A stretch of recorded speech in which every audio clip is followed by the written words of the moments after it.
Hey guys, and welcome to this video. In this one, I'll be talking about why I don't agree entirely with the planned protests for the 1st of August 2024, and I'll be relating that to the previous protests, EndSARS protests, for example, and to what I know about protests and government, and how government reacts to protests, and how the government reacts to different means of communication. So I'll not waste much time, I'll just go straight into it. So in October 2020, there was the EndSARS protests, in which a few people were killed. It culminated in the death of some protesters, of protesters, about 22 if I'm correct. I didn't take part in the EndSARS protests because I thought it was not the best way to communicate demands. The demands were a bit vague, although it did achieve the aim of ending the SARS or disbanding the SARS group of police, or the SARS department in the police force. I think all the other objectives were not met, and I don't think it was the best means or form of communication and dialogue with the government. And of course, there's always the question, like, what other options are there apart from protesting? I will mention that in a bit. But yeah, first I want to talk about why I don't agree with this upcoming protest and the way it's designed, or the way it's structured. So yeah, so just protesting, especially protesting without a leader or some form of with a purpose or visible demands, I think it's dangerous. I think it could be dangerous. Not always dangerous, but it could be dangerous. I think we should just be careful that we don't put ourselves in a more serious situation, because generally, things like this, you never know what can happen, and that's not reason enough not to protest. Of course, if you want to protest, still protest, but my point here is be careful what you wish for. We think things are terrible now, and they are, but let's not make them worse. Let's try to look for alternative means of achieving the same result. I think that's what I'm trying to say in summary. Because EndSARS, the demands were quite vague, like retraining of police. How exactly do you want the police to be retrained? Of course, we assume, like, we want our representatives and our government to know these things without being explicitly told. Yes, that is part of their job, but yeah, that's not how things have worked for a while now. I don't think they've ever worked that way, maybe except a very long time ago, maybe 1960s, thereabout. But yeah, for a while, politics and government in Nigeria has not been about the people and what the people want. It's been about something else, what other people want, or what the people who have been elected want. So, long story short, the people who we elect to represent us, they are our servants. There's no other way to put it. They are there to serve us. And when they don't do that, it's a big problem. So that's like the person who's supposed to be the servant is like trying to turn his masters or their masters into the servant. So it's a very upside down approach. But that's a big problem. But at the same time, you have to be careful not to set the country on fire. I've been on this issue for a while. So long story short, my point is be careful, like be sensible. There are other ways of dialoguing with the government. You can write a joint declarations, you can write joint letters, you can write petitions, which is an aspect I'm particularly interested in. And if any one of you is also interested in working on that together, reach out to me. Write petitions, draft petitions, and send them in. Protesting in the street alone is not concrete. You need something more concrete. You need pen on paper kind of effort, something that's binding. So I think dialogue, communicate better. I know generally young people are hot-headed or more hot-headed than the elderly. So yeah, I'm less patient, and it's understandable. That's how things are, or that's how young people are generally. And I'm not trying to downplay the sentiments or emotions involved in this protest. What I'm trying to say is we should not burn down what we're trying to build. If this is a revolution in disguise, then I am 100% against that. I think we should work with the existing, what we have, and try to make it better. Doesn't mean that I know a lot of people have zero hope, but you should have some hope in what we have, in our government, in our institutions. They could be a lot worse. When I say they could be a lot worse, believe me, although they are very close to the bottom, but it can get a lot worse.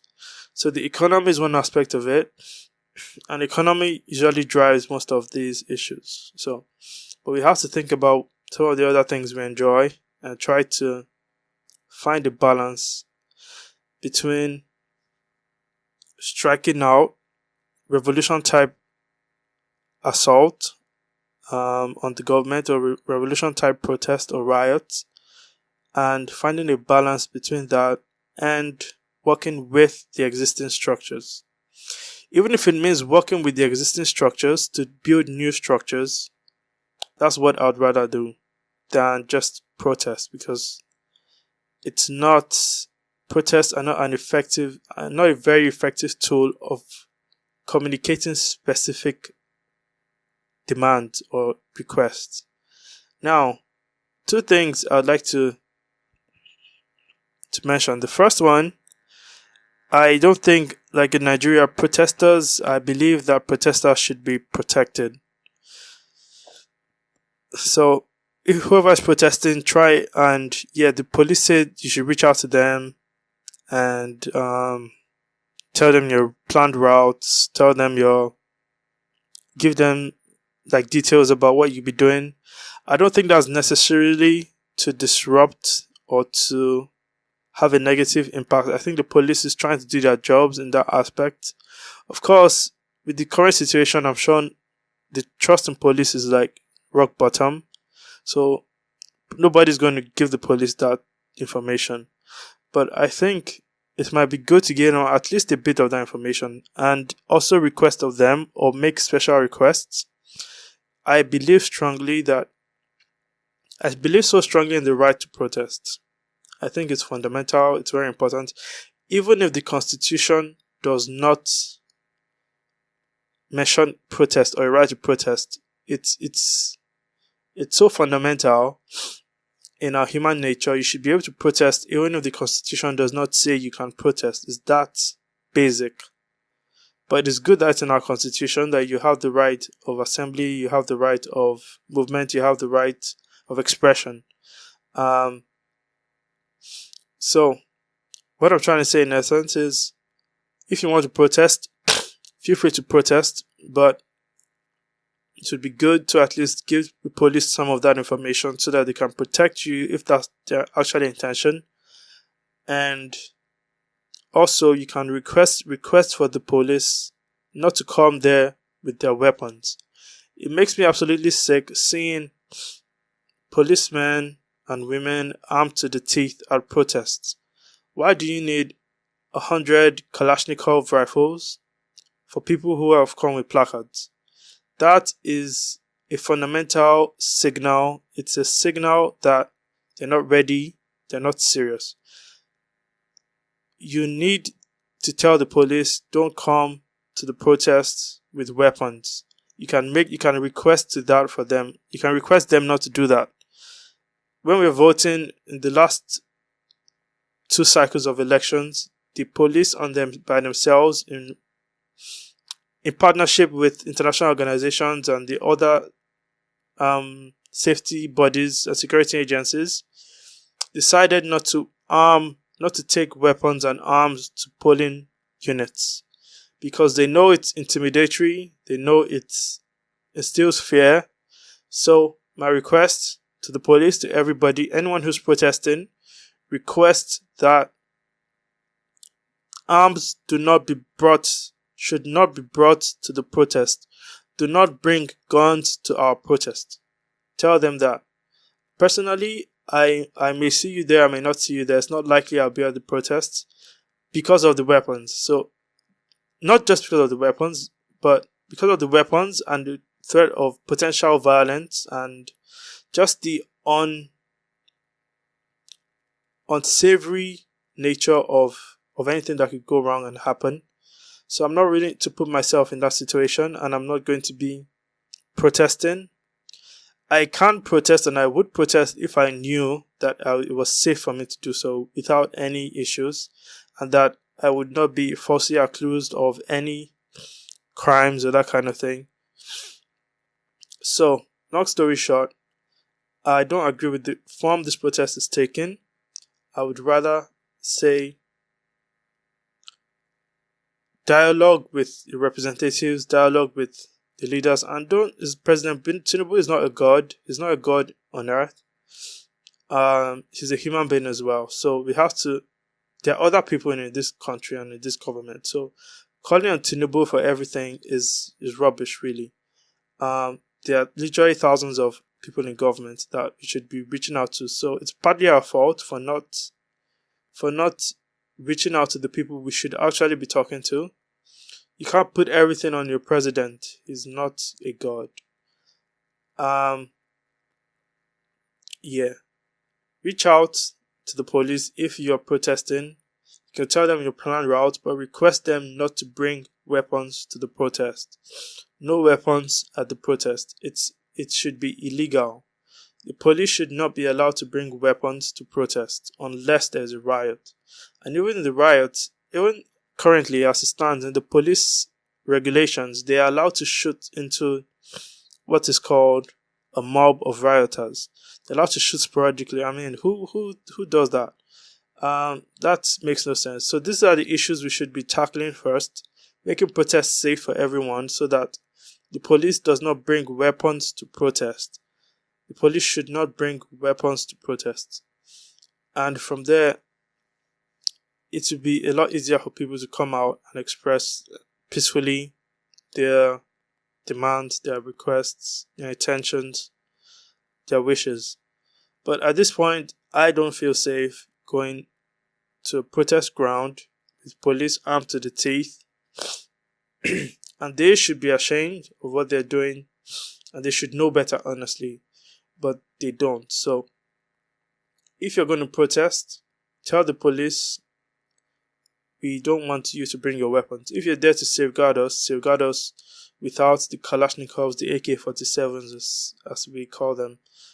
And yeah, keep us safe without your weapons, because those weapons sometimes are not always used for keeping the protesters safe.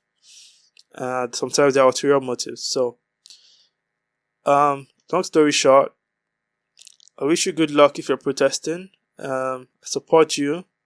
Support peaceful protests. I don't support anything violent that would lead to unrest. That is not helpful for anybody.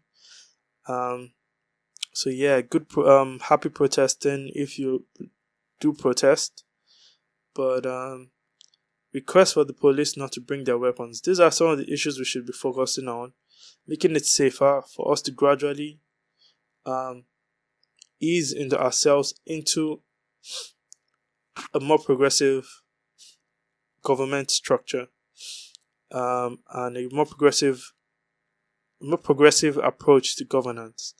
It's always dangerous when there's a drastic change. So I'm not in support of anything that is violent and that drastically changes things overnight, because that usually creates a shock that can lead to a lot more problems than we think. So thank you for listening, and and best of luck, and yeah, dialogue, petitions, conversations over violence and riots. Thank you and bye.